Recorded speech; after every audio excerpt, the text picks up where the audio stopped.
جب نبی علیہ السلام پر پہلی مرتبہ وحی اتری تو آپ صلی اللہ علیہ وسلم کے اوپر ایک خوف تھا، کیونکہ ایک نیا کام تھا نا، پہلے کبھی ایسا نہیں ہوا تھا، تو اللہ کے حبیب صلی اللہ علیہ وسلم بہت خوف زدہ تھے۔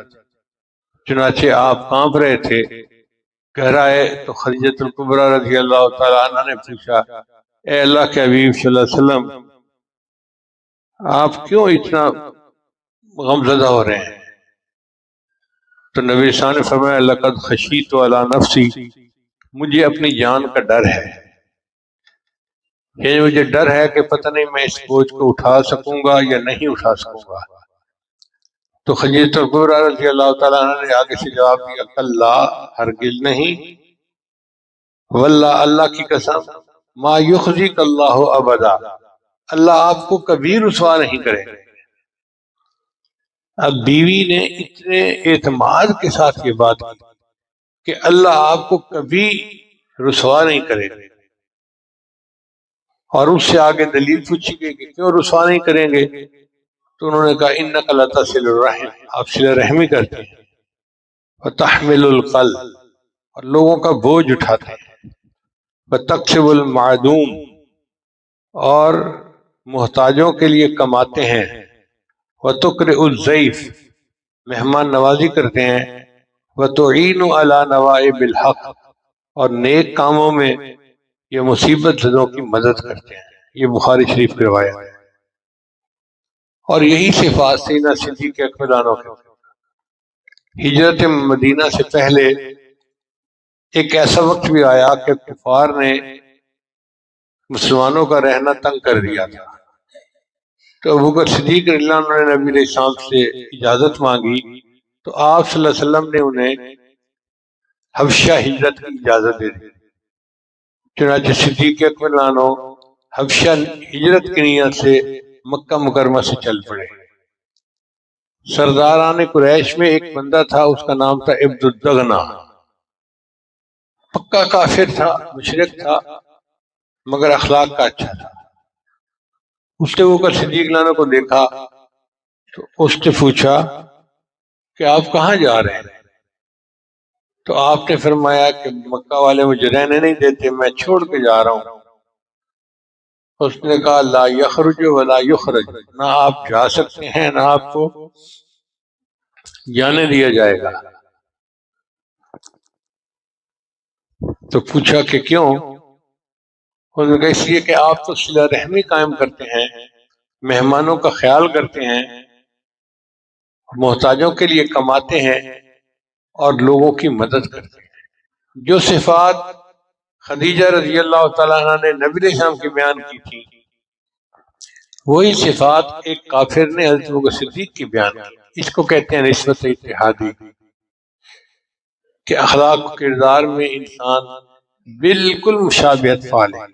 محبت و پیار سے رہو تو دیکھو کتنے بڑے بڑے انعام ملیں گے، کہ نبی علیہ السلام نے فرمایا کہ بندے کی عمر طویل کر دی جاتی ہے، رزق کھلا کر دیا جاتا ہے، اور بری موت سے بندے کی حفاظت کر دی جاتی ہے۔ ایک اور حدیث پاک ہے، ارشاد فرمایا کہ جو بندہ چاہے میرا حساب آسان ہو اور میں جلدی سے جنت میں داخل ہو جاؤں، جو شخص چاہے کہ قیامت کے دن میرا حساب آسان ہو اور میں جلدی سے جنت میں داخل ہو جاؤں، تو فرمایا کہ اس کو چاہیے کہ جو اس سے توڑے یہ اس سے جوڑے، یعنی جو اس سے دور ہونا چاہے بھائی بہن یہ اس کو قریب کرے، کوئی روٹھ جائے یہ اس کو منا لے، کوئی پریشان ہو تو یہ اس کی پریشانی کو ختم کرنے میں مدد کرے، تاکہ دل ایک دوسرے کے ساتھ اور نتھی ہو جائیں۔ فرمایا جو تجھ سے توڑے تو اجھ سے جوڑ۔ یہ نہیں ہے کہ جیسے ہم کہتے ہیں ہمارے ساتھ کوئی اچھا رہے گا تو ہم اچھا رہیں گے، اگر برا ہوگا تو ہم بھی برے بنیں گے، یہ تو تجارت ہوئی۔ نبی علیہ السلام نے فرمایا جو تجھ سے توڑے تو اس سے جوڑ، یعنی جو تجھ سے دور ہونا چاہے تو اس کو اپنی محبت پیار سے قریب کر لے۔ دوسرا فرمایا کہ جو تجھ پر ظلم کرے تو اللہ کے لیے اس کو معاف کر دے۔ لہذا بھائی بہنوں میں آپس میں اگر کسی نے مذاق کر دیا، زیادتی کر دی، دوسرے کا دل دکھا دیا، گو ایسا نہیں کرنا چاہیے تھا، مگر معاف کرنے والے کو چاہیے کہ جلدی معاف کر دے تاکہ اللہ کی رحمتوں سے اس کو حصہ نصیب ہو۔ اور تیسرا فرمایا کہ جو تجھے محروم کرے تو اس کو عطا کر دے۔ بہن بھائیوں میں یہ بھی مسئلہ ہوتا ہے، یہ چیز لایا تھا اس نے مجھے نہیں دی تھی تو میں اس کو کیوں دوں؟ فلاں موقع پہ دیکھیں اس نے کھلونا میں نے کھیلنے کے لیے مانگا تھا، کمپیوٹر کہا تھا کہ میں استعمال کرتا ہوں، اس نے مجھے نہیں دیا تھا، تو فرمایا کہ جو تجھے محروم کرے تو اس کو عطا کرے۔ یہ دین اسلام کتنا پیارا ہے، شریعت کے اندر کیا حسن ہے کہ زندگی گزارنے کے اتنے بہترین اصول بتا دیے گئے۔ چنانچہ نبی علیہ السلام فرماتے تھے صل من قطعک، جو تجھ سے توڑے تو اس سے جوڑ، واعف عمن ظلمک، جو تجھ پر ظلم کرے تو اسے معاف کر دے، واحسن من اساء الیک، جو تیرے ساتھ برائی کرے تو اس کے ساتھ اچھائی کا معاملہ کر۔ ان تین کاموں کے کرنے پر نبی علیہ السلام نے فرمایا کہ اس بندے کا حساب آسان ہوگا، جنت میں آسانی کے ساتھ داخل ہوگا۔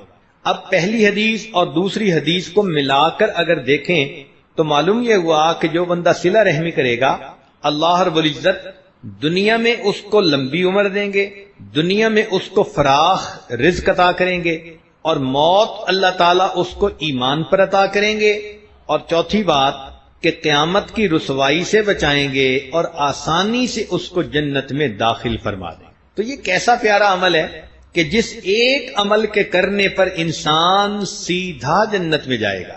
تو نوجوان بچے بچیوں کو یہ احادیث سنا کر اس کی اہمیت کو اجاگر کریں کہ آپس میں انہیں محبت پیار سے رہنا ہے۔ بلکہ ایک اور حدیث مبارکہ ہے کہ صلہ رحمی اللہ رب العزت کو اتنی پسند ہے، یہ مل جل کر محبت پیار سے رہنا، صلہ رحمی، چونکہ عنوان آج گھر کے جھگڑوں کا ہے، لہذا اس میں نہ میاں بیوی کا نام آ رہا ہے، نہ پڑوسی کا، نہ کسی اور کا۔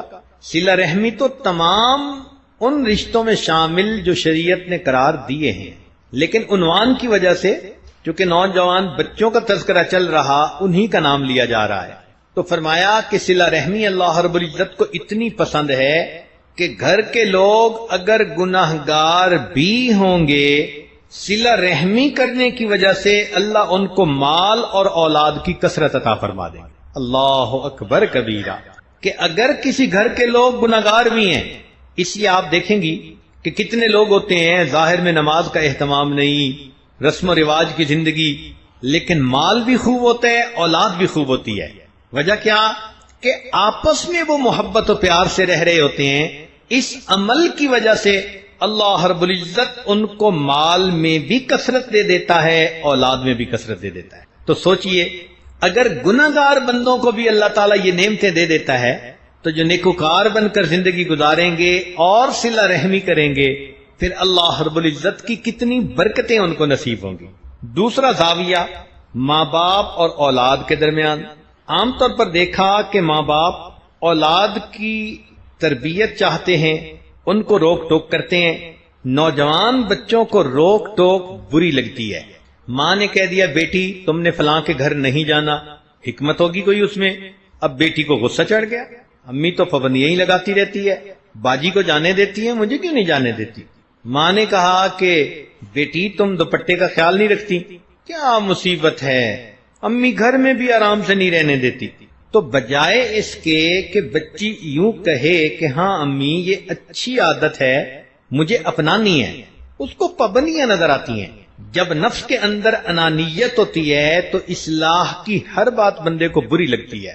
میں اسے سمجھوں ہوں دشمن جو مجھے سمجھائے ہے، جو سمجھائے وہی دشمن نظر آتا ہے۔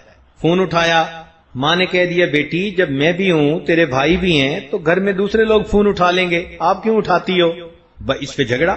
ماں نے کہہ دیا کہ دسترخوان پہ بیٹھے ہوئے کہ فلاں چیز کم ہے لے کے آؤ، ہر وقت مجھے ہی کام کہا جاتا ہے، مجھے سکون سے امی کھانا بھی نہیں کھانے دیتی۔ تو نوجوانوں کی تھنکنگ بھی عجیب ہوتی ہے۔